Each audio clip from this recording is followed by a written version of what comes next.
जी जी जी ready है जी। जी जी जी ready.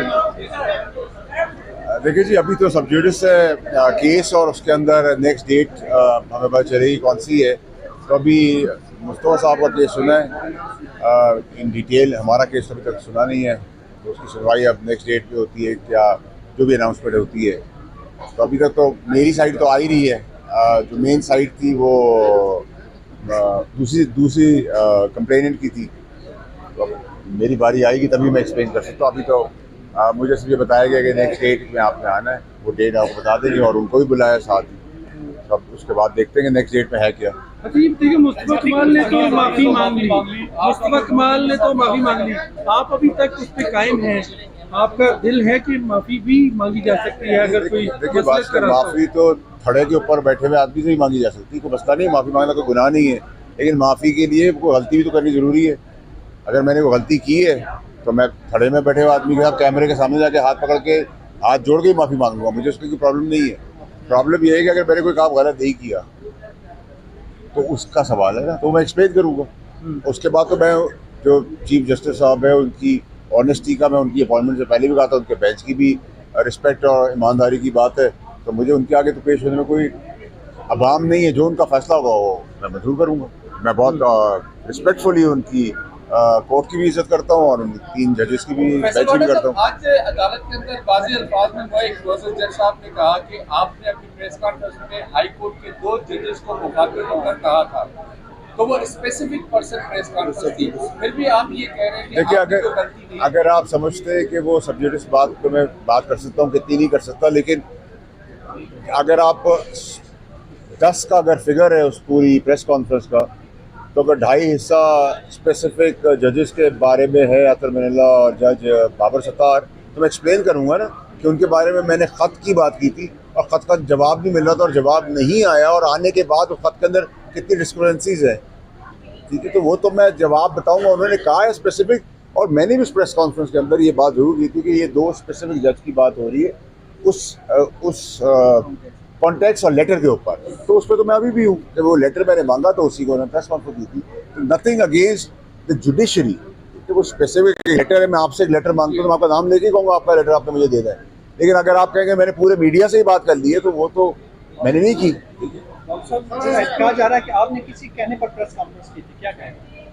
Sir, या तो उनके बाप को पता होगा या मेरे बाप ने बताया होगा। तो आप ये पहले बता देंगे मेरे बाप ने बताया, इतला दी है, किसी और के बाप ने इतला दी है, जब आप बता देंगे तो मैं भी जवाब दे दूंगा। अच्छा थैंक सर, यू ये वेरी मच। बताइए, आपने आज आपने अपनी प्रेस कॉन्फ्रेंस में वाला साहब आपने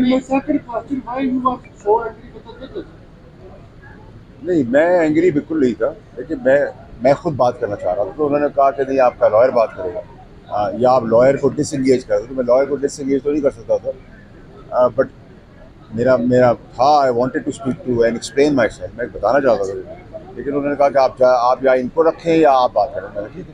सर, बड़ा प्रेस साहब, आपने अतर मिनल्ला का नाम लेते हुए, उनका जिक्र करते हुए कहा कि मैं गुमान करता हूँ कि उन्होंने ये नहीं किया होगा। आपने बार बार गुमान का जिक्र किया। मेरी मर्जी भाई, मैं ऐसा गुमान का स्टूडेंट ये करूं, समझता हूँ मैं गुमान का करूं, मैं यकीन का करूं, मैं नहीं करूं, अगर मेरी सवाल मर्जी है। पूरा कर लूँ, जनाब आई।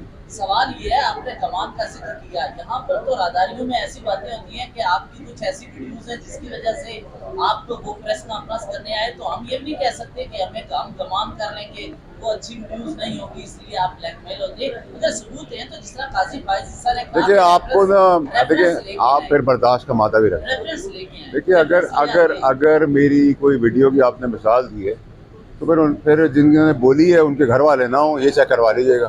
मैं तो बड़ा स्ट्रेट बात करता हूँ। सिर्फ एक बात कीजिएगा, अगर बाबर सत्तार और अतर मिनल्ला के सिलसिले की बात की जाए तो दुनिया तरह लग जाती है, जबकि जितने न्यूज नेटवर्क और उनके आम नवाज जो है वो आए रोज चीफ जस्टिस काजी फैसल ईसा के खिलाफ ऐसी बातें करते हैं, तो ये क्या? देखिए जी, मुझे तो पीटीआई ने सारी बातें की, ट्रोलिंग की, मीडिया पे आके बातें की, मौलाना साहब ने की, प्राइम मिनिस्टर साहब ने की। फिर शायद मुझे एमक्यूएम का मौक़िफ़ सही लगता है कि हमारे डोमिसाइल पे कराची लिखा हुआ है, फिर ये वजह हो सकती है। लेकिन ठीक है, आप एक आइनी इदारे के अंदर, सुप्रीम कोर्ट के अंदर आए हैं, आपने उसके वक़ार को, उसकी इज़्ज़त के साथ, हम सुबह से आए हैं, आपको पता, आप सब भी हमारे साथ हैं। और ऑनेस्ट जजेज है। देखिए, मैंने तो आपके वहाँ पहले भी कहा है कि ऑनरेबल का लफ्ज़ भी मैं उसके आगे लगाऊंगा जिसको मैं समझूंगा ऑनरेबल। तो इनके लिए तो मैं इनकी अपॉइंटमेंट से पहले बात करता था। काबीना का भी आपको याद है, जब पार्टी हमारे खिलाफ भी थी गवर्नमेंट, तब भी मैंने ये कहा था एक ईमानदार आदमी है। अब ईमानदार आदमी का आगे हम पेश हुए, उनका जज जो है, बेंच जो है वो भी ऑनरेबल है हमारे लिए। तो मैं तो बड़ा क्लियर हूँ, सेटिस्फाइड।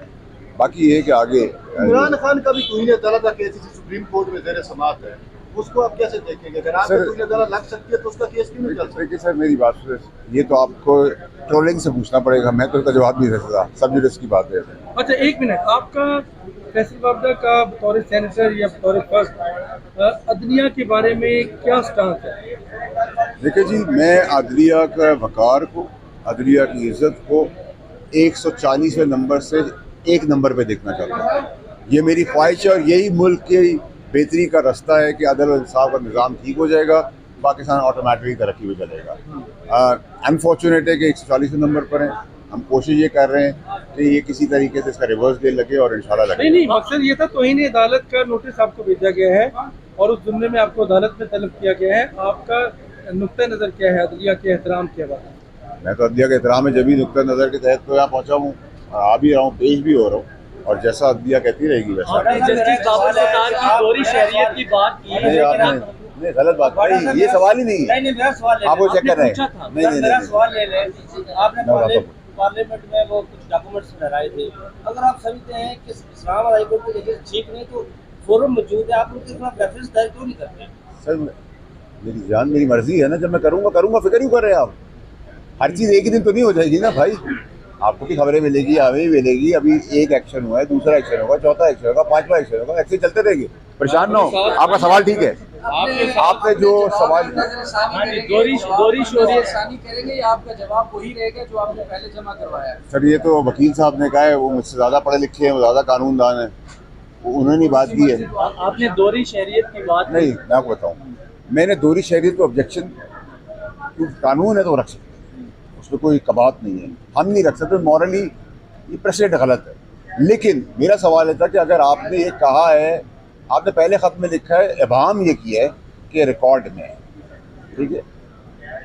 अब जब जवाब आया है तो उसमें और कन्फ्यूजन बढ़ गई है ना। उसको कह रहे हैं हमारे पास लिखा हुआ ही थी, रिकॉर्ड के अंदर नहीं, तो कैसे नहीं भाई? अब आपसे अगला सवाल हम करेंगे, जब अगला सवाल होगा तो उसका वो जवाब देंगे। मुझे दोहरी शहरियत का कोई प्रॉब्लम नहीं है। मुझे प्रॉब्लम ये है कि आपने एक जवाब जो दिया उसमें तासुर ये दे दिया है कि रिकॉर्ड में है, शवाहिद मौजूद है। जब जवाब आया तो वो कह रहे हैं शवाहिद ही नहीं, तो ये तो पॉसिबल नहीं है ना। जो आपके लिए पॉसिबल है और मेरे लिए एप्लीकेबल है, सबके लिए एप्लीकेबल है। लेकिन ग्रीन कार्ड रखने दोहरी शहरियत के जुमले में तो नहीं आता। नहीं कि जजों के लिए तो दोहरी शहरियत रखना भी कोई जुर्म इसलिए नहीं, कोई कानून नहीं है। आज आपके साथ जो अरकान पार्लियामेंट आपके साथ आए, उससे ये तासुर आया कि शायद अदलिया और पार्लियामेंट जो है वो आमने सामने है। मैं तो नहीं था, आप अकेले आते, आपको बुलाया गया था। अगर आप यहाँ आए हैं, मैंने तो आपको भी यहाँ नहीं बुलाया, आप अपनी रिपोर्टिंग की वजह से आए, अपनी मेहरबानी की वजह से आए। अगर वो भी एक सेनेटर का या अपर हाउस या लोअर हाउस के लोग आए हैं, ये पॉसिबल नहीं है ना कि अगर आपकी इज्जत है तो पार्लियामेंट की इज्जत नहीं है। तो हम इज्जत का वकार रखेंगे तो हम एक्सपेक्ट भी करेंगे, तो वो तो साथ सॉलिडारिटी आए हैं। दोहरी शहरियत के हवाले से कानून साजी आजम साहब ने भी जो है वो इल्जामात लगाए, बहुत सारी बातें की अभी हाल ही में, तो उनके ऊपर नहीं लगेगी तौहीन अदालत कोई? तो ये तो आपका सवाल भी वैलिड है, लिख के भी दिए, मैं तो दिया है। अभी तो आगे बढ़ेंगे तो बता सकते हैं। कह रहे हैं बावड़ा साहब हमें भी फंसा रहे हैं। जाएंगे तो सभी जाएंगे। बड़ा साहब, आपने अकरमुल्लाह और बाबर सत्तार का जिक्र किया, तौहीन अदालत हो गई। काजी फाइज के खिलाफ कुछ लोग मुनज़्ज़म मुहिम चला रहे हैं, वो अब जजेस की तस्दीक तो भाई हम डॉक्टर ये इस्लामाबाद के चीफ जस्टिस के नाम से डायरेक्ट कर रहे हैं, लेकिन वो ट्रोल है ना, पॉपुलर है ना। उनको 9 महीने में तनसीबात उड़ाने की भी इजाज़त है, पॉपुलर है। उनको SIFC पे नाम लगाने की भी इजाज़त है, वो पॉपुलर है। वो शहीदों के तमस्कर उड़ा दे, जनाजे निकाल दे, वो भी उनके लिए पॉपुलर है, वो कर सकते हैं। वो नाम लेके दहशतगर्दी वाली बातें करे, वो कर सकते हैं कि वो पॉपुलर है। उनके ट्रोल्स, आपके पीछे ट्रोल्स है नहीं है, मेरे पीछे भी ट्रोल्स नहीं है, हम यहाँ है, जिसके ट्रोल होंगे बादशाह। बोर्डा साहब एक सवाल के जवाब के आज काजी फाइज ईसा साहब ने हाफिज़ कुरान की मदद लेने का भी फैसला किया और कुरान से भी वो देखेंगे कि झूठ और बुहतान की क्या सजाएं हैं। आप समझते हैं कि ये मजहब को भी इस्तेमाल किया जा रहा है आपके खिलाफ? ये जो आने वाले दिनों में पाकिस्तान तहरीक इंसाफ के लोग जो अगर प्रेस कॉन्फ्रेंसेस करेंगे तो उनके लिए ये एंगल भी खतरनाक हो सकता है। देखिए, आपका बहुत अच्छा सवाल है। देखिए, लेकिन मज़हब के आगे मैं तो कोई बात नहीं कर सकता। और अगर कुरान शरीफ का हवाला है, शायद उसमें अगर मेरी भी कोताही हो सकती है, शायद मैं भी करेक्शन मोड में चला जाऊँ, कोई बेहतरी मेरे अंदर आ जाए, मैं उसको ज़ुमरे में देख रहा हूँ। और अगर चीफ जस्टिस साहब उसका हवाला दे रहे हैं कुरान का, हदीसों का, मेरा ख्याल है वो ये समझाना चाह रहे हैं कि सोसाइटी के अंदर टॉलरेंस हो और एक ये माजराई गलत गलोच ख़त्म हो। अगर उसमें अगर मेरी भी बेहतरी हो जाती है तो मैं अभी तक तो उसको पॉजिटिव ही देखता हूँ। अदर देन दैट आपकी बात ठीक है कि मज़हब पे तो खामोशी हो जाती है, हर कोई आदमी खामोश होता है। मज़हब यूजुअली आप सियासत में लाते नहीं, लेकिन उन्होंने शायद सलात के लिए बात करी। देखते हैं आगे। बहुत शुक्रिया।